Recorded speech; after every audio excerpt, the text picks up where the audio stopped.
Chapter 1: The Invitation. It was the kind of rural town you'd miss if you blinked while driving through the tiny speck of Pine Hollow, nestled deep in the heart of Pennsylvania's dense forests.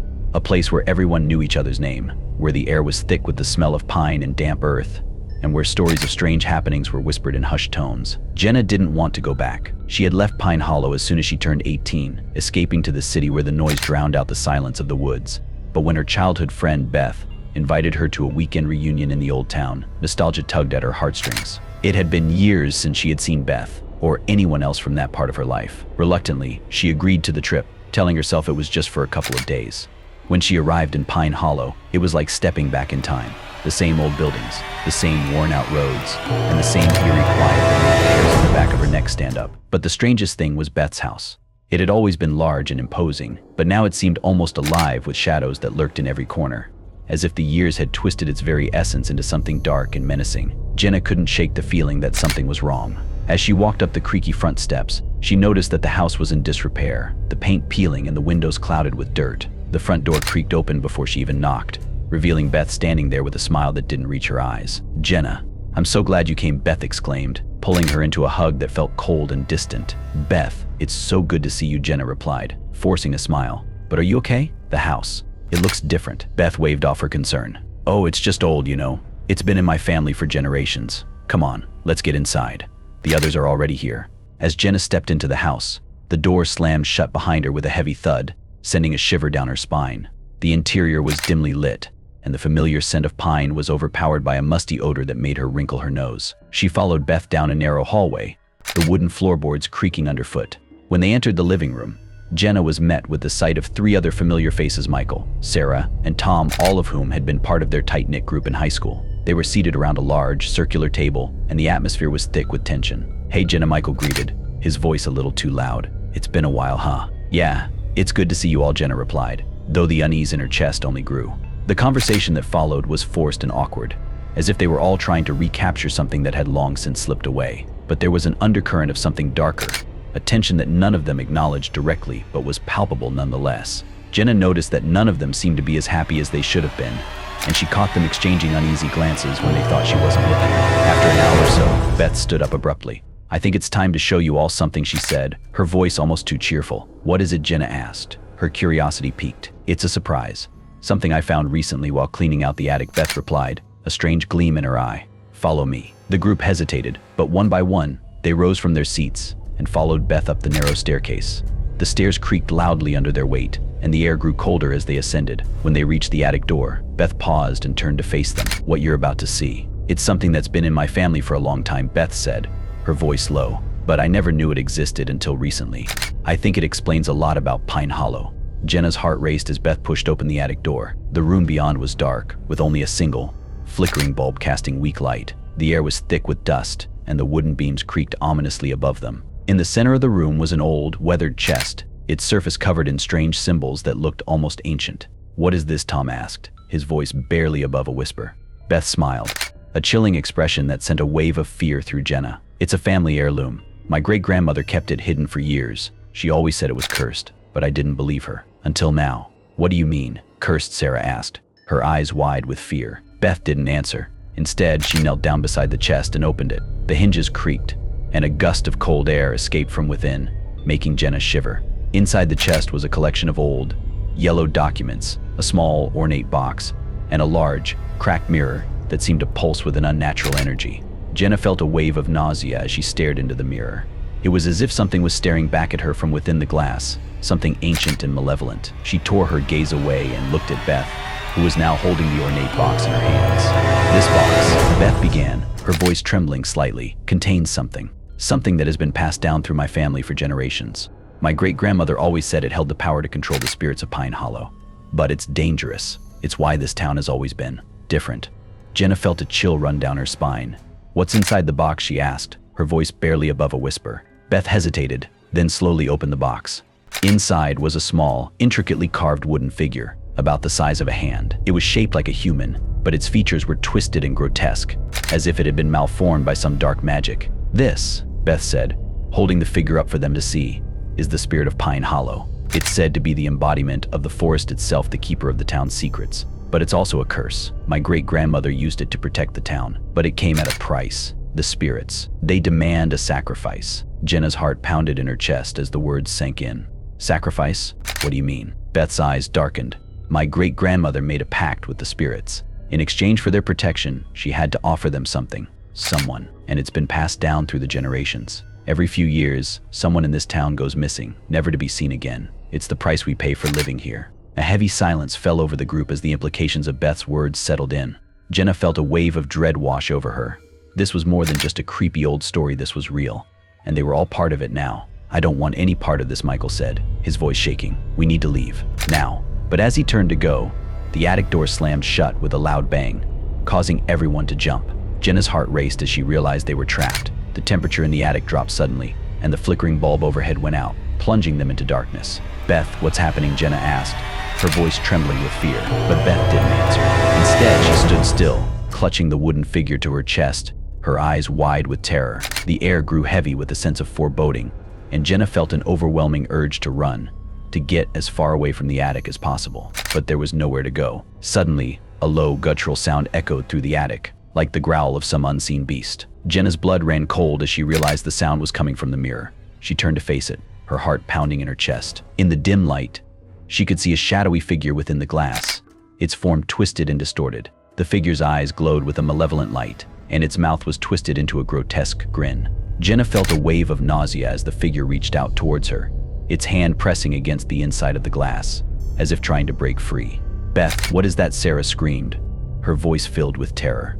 But before Beth could answer, the mirror shattered with a deafening crash, sending shards of glass flying through the air. Jenna shielded her face as the glass rained down around her, cutting into her skin. When she looked up, the shadowy figure was gone, but the sense of dread remained. We need to get out of here, Tom said, his voice shaking with fear. Now. But as they turned to leave, the air in the attic grew thick with the smell of decay. Jenna gagged as the foul odor filled her nostrils, and she realized with horror that it was coming from the chest. The lid of the chest had been blown open by the force of the shattered mirror, and inside, the documents and artifacts were charred and smoldering. But it was the wooden figure that caught Jenna's attention. It had changed. Where before it had been merely grotesque, it now seemed alive, its eyes glowing with an eerie light. Before anyone could react, the figure began to move. It twisted and writhed, its wooden limbs creaking as it crawled out of the box. Jenna felt a scream rising in her throat as the figure turned its glowing eyes on her, its mouth opening at the sight of the scroll. Beth, do something, Jenna cried, backing away from the figure. But Beth was frozen in place, her eyes wide with terror. The figure continued to move, its movements jerky and unnatural as it crawled across the floor towards Jenna. She backed up against the wall, her heart pounding in her chest as the figure drew closer. Just as the figure was about to reach her, a loud bang echoed through the attic. The figure stopped in its tracks, its glowing eyes flickering out like a dying flame. Jenna looked up to see Tom standing over the chest, a heavy wooden beam in his hands. Everyone, run, Tom shouted, smashing the beam down on the chest with all his strength. The chest splintered under the force of the blow, and the figure let out a high-pitched wail as it crumbled to dust. The air in the attic seemed to shift, and the oppressive sense of dread began to lift. But Jenna knew it wasn't over. The spirits of Pine Hollow weren't done with them yet. As they raced down the stairs and out of the house, Jenna couldn't shake the feeling that something was watching them. The night was eerily quiet, and the shadows of the trees seemed to stretch towards them as they ran. They didn't stop until they reached the edge of town, where the first rays of dawn were beginning to break through the darkness. Jenna collapsed onto the ground, gasping for breath, her heart still pounding in her chest. We made it, Michael said, his voice trembling. We actually made it. But Jenna knew better. They had escaped the house, but the curse of Pine Hollow wasn't something they could outrun. The spirits would always be there, lurking in the shadows, waiting for their next sacrifice. As they stood at the edge of the forest, Jenna felt a chill run down her spine. She knew she could never return to Pine Hollow. The town was cursed, and its secrets were better left buried in the past. But even as she turned to leave, she couldn't shake the feeling that something was watching her, something ancient and malevolent, waiting for its chance to strike again. And she knew, deep down, that the echoes of Pine Hollow would haunt her for the rest of her life. Chapter 2, The Return. Years passed, and Jenna did her best to forget what had happened in Pine Hollow. She moved to the city, built a new life, and never spoke of that night again. But the memories lingered, lurking in the back of her mind like a shadow she could never quite escape. One day, out of the blue, Jenna received a letter. It was from Beth. The sight of her old friend's handwriting sent a shiver down her spine. She hadn't heard from Beth or the others since that night, and the thought of reopening old wounds made her stomach churn. But curiosity got the better of her, and she opened the envelope with trembling hands. The letter inside was brief, written in Beth's familiar scrawl. Jenna, Manna, I need your help. It's happening again. Come back to Pine Hollow, please. Beth. Jenna's heart skipped a beat. She had promised herself she would never return, but the desperation in Beth's words was palpable. Something had changed, something that couldn't be ignored. Despite her better judgment, Jenna packed a bag and made the long drive back to Pine Hollow. The town was just as she remembered it, quiet, eerie, and haunted by the shadows of the past. Beth's house loomed in the distance as Jenna drove up the familiar road. It looked even more decrepit than before, as if the years had taken their toll. The windows were boarded up, and the front yard was overgrown with weeds. The once grand house now stood as a decaying monument to the dark history it held within its walls. Jenna parked her car and approached the house, her heart pounding in her chest. The front door creaked open as she reached for the doorknob, revealing a darkened interior that sent a wave of dread through her. Beth, Jenna called out, stepping into the foyer. There was no answer. The house was deathly quiet, the only sound the creaking of the floorboards under her feet. Jenna made her way through the house, her senses on high alert. She felt like a trespasser in a place that had long since lost any semblance of warmth or safety. When she reached the living room, she found Beth sitting in the same spot she had occupied all those years ago. But this time, there was no forced smile, no pretense of happiness. Beth looked pale and gaunt, her eyes hollow and lifeless. Jenna, Beth whispered, her voice barely audible. You came. What happened? Beth, Jenna asked, her voice trembling. What's going on? Beth shook her head slowly, her eyes filling with tears. I tried to stop it. I tried to break the curse, but it's too powerful. The spirits, they're angry. They want more. Jenna felt a cold chill run down her spine. What do they want, Beth? Beth looked up at her with a haunted expression. They want blood, Jenna. They want us. Before Jenna could respond, the room was plunged into darkness. The air grew heavy, and a low, menacing growl filled the room. Jenna's heart raced as she realized they weren't alone. Beth, we need to get out of here, Jenna urged, grabbing her friend's arm. But Beth didn't move. She just stared at the darkness, her eyes wide with fear. It's too late, she whispered. They're here. Jenna felt a wave of panic as the growling grew louder, more menacing. The shadows in the room seemed to come alive, twisting and contorting into grotesque shapes. She could feel the presence of something evil, something that had been waiting for this moment. Suddenly, the room was filled with a blinding light. Jenna shielded her eyes as the light grew brighter and brighter, until it consumed everything around her. She could hear Beth screaming, but the sound was drowned out by the deafening roar that filled the room. And then, just as suddenly as it had begun, it was over. The light vanished, and the room was plunged into silence once more. Jenna opened her eyes to find herself alone in the living room. Beth was gone, and the house was eerily quiet. The only evidence of what had happened was the faint smell of burning wood that lingered in the air. Jenna knew she couldn't stay in Pine Hollow any longer. The curse was too strong, too dangerous.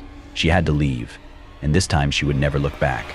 As she made her way out of the house and back to her car, Jenna felt a sense of finality wash over her. The town of Pine Hollow would always be cursed, its dark history forever etched into the fabric of its existence. But she was free now, free from the curse, free from the spirits, and free from the shadows that had haunted her for so long.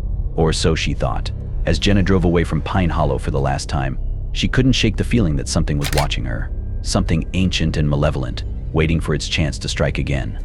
And she knew, deep down, that the echoes of Pine Hollow would follow her for the rest of her life. Chapter 3. The Final Sacrifice. Years passed, and Jenna tried to move on from the horrors of Pine Hollow. She built a new life for herself in a small town far away from Pennsylvania, but the memories of that cursed place never truly left her. Every now and then, she would catch a glimpse of something out of the corner of her eye, a shadow that seemed to move on its own, a flicker of movement in the darkness. It was as if the spirits of Pine Hollow were still with her, haunting her every step. One night, as Jenna was getting ready for bed, she heard a knock at her door. It was a strange sound, too insistent to be the wind, but too faint to be a person. She hesitated, her heart pounding in her chest, but curiosity got the better of her. She opened the door to find a small, ornate wooden box sitting on her doorstep. Jenna's blood ran cold as she recognized the box. It was the same one from Beth's attic, the one that had held the cursed wooden figure. Her hands trembled as she picked it up, feeling the weight of the past pressing down on her dot with trembling fingers. Jenna opened the box. Inside was the wooden figure, now fully restored to its grotesque form. Its eyes glowed with an eerie light, and its twisted mouth seemed to smile at her. There was also a note, written in Beth's handwriting. Jenna, the curse can't be broken, but it can be passed on. You know what you have to do. Beth. Jenna felt a wave of nausea as the implications of the note sank in. The curse of Pine Hollow was still alive, still demanding its sacrifices.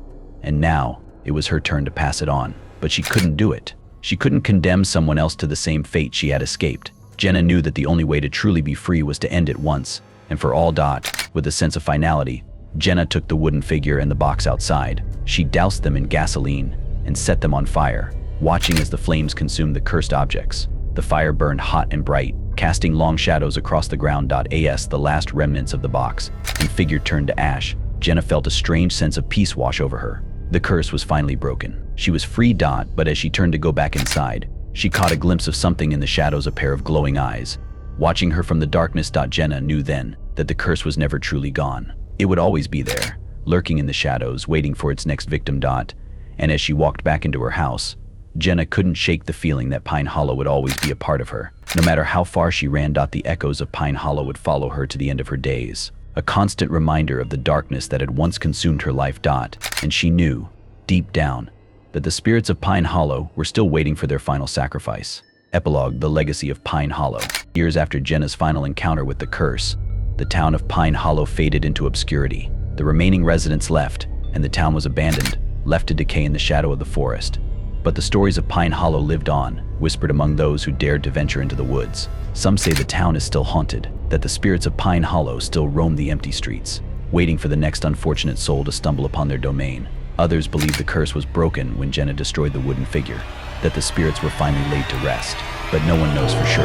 Pine Hollow remains a mystery, its dark secrets hidden beneath the tangled roots of the forest. And for those who dare to seek it out, the echoes of Pine Hollow are a warning, a reminder that some places are better left forgotten. Because in Pine Hollow, the past never truly dies. It lingers in the shadows, waiting for the day it will rise again. And when it does, the curse of Pine Hollow will claim its final victim.